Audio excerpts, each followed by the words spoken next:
Premier sujet, la Canadienne Nancy Houston, que vous connaissez évidemment, le célébrissime Tchèque Milan Kundera, ou encore l'Italien Francesco Rapazzini, dont vous avez lu le livre, ont tous un point commun.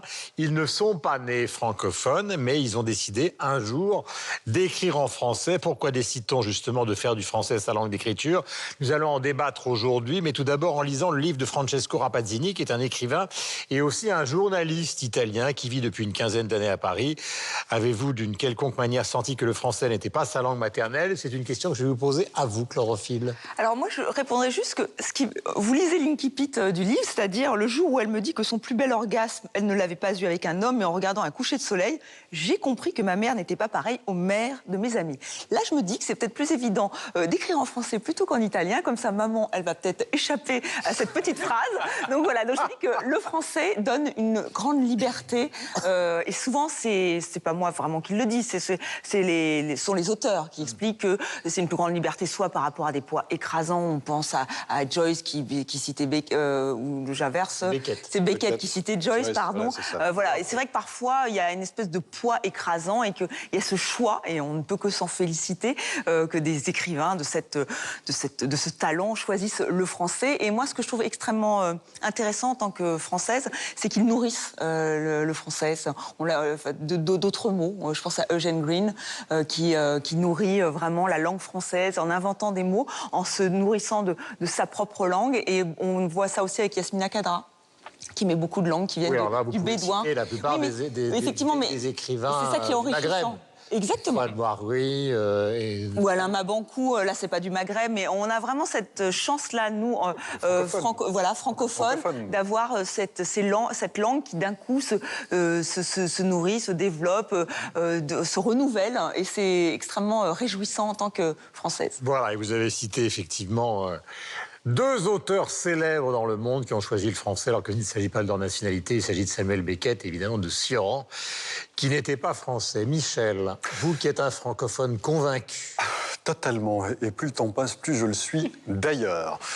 Tout à fait sérieusement. Non, mais il y a plusieurs écoles, si j'ai bien cru comprendre, dans le choix de certains écrivains de prendre le français pour langue d'écriture. C'est-à-dire qu'il y a ceux qui ont dû choisir le français un peu par obligation, parce que pour beaucoup, ils avaient fui un pays où les événements politiques les avaient amenés en France, et arrivés en France, ils ont ensuite choisi de continuer à d'écrire en français. Ça peut être le cas de Kundera, par exemple, Cioran aussi, puisqu'on en parlait, ou d'autres, ou Makin, par exemple.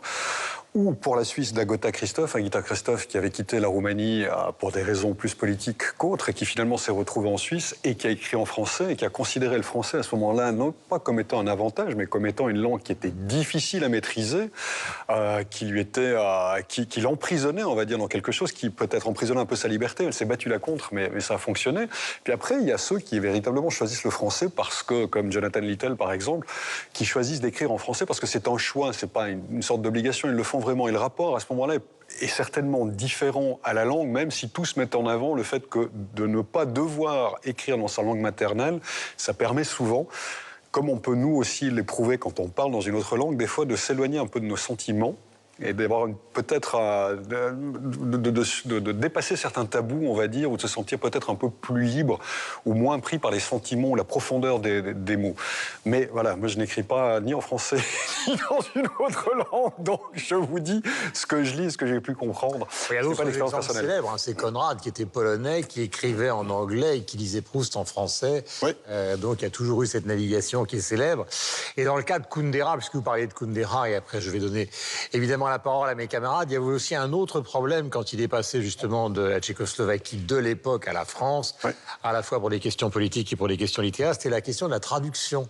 Oui. Parce qu'en fait, quand La Plaisanterie ou Risibles Amours ont été traduits, qui sont les livres qu'il a publiés, qui ont été vraiment édités en Tchécoslovaquie, et puis tous les autres ont été interdits, il a découvert, en lisant les traductions après, que ça ne correspondait absolument pas à ce qu'il avait écrit. C'est-à-dire, il disait, par exemple, Kundera écrit des choses très simples, car elles se veulent universelles. Donc, il écrit « Le ciel est bleu », par exemple, et il regarde la traduction et il lit, sous la patte du traducteur, un azur marmoréen s'emparait du ciel magnifique qui dominait la personne à la béance des maxillaires. Enfin bref, ça l'a prodigieusement exaspéré. Et donc, il a ajouté à ce déplacement géographique, parce qu'il a été prof de littérature à Rennes, cette volonté, justement d'écrire en français quelque chose de très précis. Parce qu'il y a dans le français, dans la structure même du français, quelque chose de très précis. Et ça fait partie de langues universelles. Voilà. Après ce petit cours, ami cuistre, bonjour. Mon cher Sylvestre, que pensez-vous de cette navigation ? Il y a un côté un peu paradis perdu littéraire dans ce livre où il y a beaucoup de descriptions. Là, on revient au livre italien. Hein. Et je partirai de là pour arriver, vous allez voir, un peu ailleurs. Mais On est tout oui. On attend ça avec impatience. Voilà. Mais il a écrit beaucoup de précédemment, il a écrit beaucoup de biographies de femmes, de chanteuses comme Damia, qui s'est intéressé aussi aux avant-gardes. Donc c'est un personnage particulier. Donc on a l'impression que lui a choisi effectivement cette langue comme une espèce de... comme s'il considérait que le français était la langue littéraire par excellence, parce que capable de beaucoup de finesse dans la description des sentiments, beaucoup de finesse dans la description des paysages. Ce qu'il y a effectivement dans ce livre, qui n'est quasiment que description, à mon sens. Et ça me faisait penser à un autre mouvement qu'on retrouve cette fois-ci dans le rock, où des gens décident de quitter leur langue maternelle pour chanter en anglais, en considérant qu'il n'y a que l'anglais comme possibilité de transmission de l'émotion rock'n'roll, en disant l'anglais c'est la langue du rock'n'roll. Et j'ai l'impression ici que lui considère que le français c'est la langue de la littérature. Voilà. Catherine. Il y a un rapport à la langue maternelle qui est très instinctif. Et quand on décide d'écrire dans une deuxième ou dans une troisième langue, là, on s'éloigne de ce rapport instinctif-là pour faire naître autre chose, parce qu'on est obligé de trouver une autre façon de dire les choses. Ouais. Les premiers mots qui nous viennent à l'esprit sont pas nécessairement les bons. Et ça crée, d'après moi, presque une nouvelle langue, une quatrième ou cinquième langue. Je pense à Kim Thuy, qui est d'origine vietnamienne, qui a fui le Vietnam, qui est arrivé à Granby, au Québec, donc, pour ainsi dire, sur une autre planète, et qui a écrit le très célébré Rue. Et pour elle, le français lui permet d'aller ailleurs, et elle a vraiment endossé la langue québécoise, en plus. C'est pas un français international. Je pense aussi à Ami Shimazaki, qui est japonaise et qui, elle, a appris le français à 40 ans. Et elle s'est mise à écrire qu'en français au Québec, ce qui doit être extrêmement difficile. Et j'aimerais vraiment mettre en lumière Lula Carballo, qui est une jeune auteure qui vient d'Uruguay et qui vit à Montréal depuis plusieurs années, qui aime le français, mais elle aussi, elle aime vraiment le français québécois. Quand elle est arrivée au Québec à l'âge de 15 ans, elle a entendu une chanteuse qui s'appelle Marjo, qui est une rockeuse et qui a un gros accent. Et elle s'est dit, un jour, je parlerai français comme Marjo. Donc, ce qui est intéressant, c'est qu'elle écrit on sent quand même le côté espagnol, mais on sent aussi l'accent québécois dans son écriture. Elle écrit un magnifique livre qui s'appelle Créature du hasard, où elle raconte son enfance en Uruguay. C'est très inspiré par Sophie Calle. C'est comme un journal de jeunesse avec des photos à travers tout ça. C'est très poétique, c'est très incarné et charnel. Lula Carballo, un énorme coup de cœur, et elle a une façon justement d'écrire en français qui est unique. Non, je voulais juste ajouter quelque chose, même si c'est pas le sujet de conversation premier sur les réseaux sociaux. Nancy Houston, elle s'exprime beaucoup sur le fait d'avoir écrit en français, et après elle a réécrit en anglais, et elle dit que c'est pour elle ça avait des versions thérapeutiques, parce que comme sa mère l'a beaucoup maltraitée, c'était une façon de se délivrer de sa langue maternelle, de l'enfance, et de retrouver une certaine insouciance et légèreté. Et souvent, ça a aussi des vertus très thérapeutiques, et certains auteurs, vous parliez de Conrad, sont revenus après à leur langue maternelle. Hein. Il y a un bilinguisme qui est né. Et c'est de ça. Vous connaissez le héros de Nancy Houston? Lequel? Enfin, celui sur lequel elle a écrit, puisque c'est justement le type même ou l'archétype même de personnage qui a balayé tout ça, c'est Romain Gary.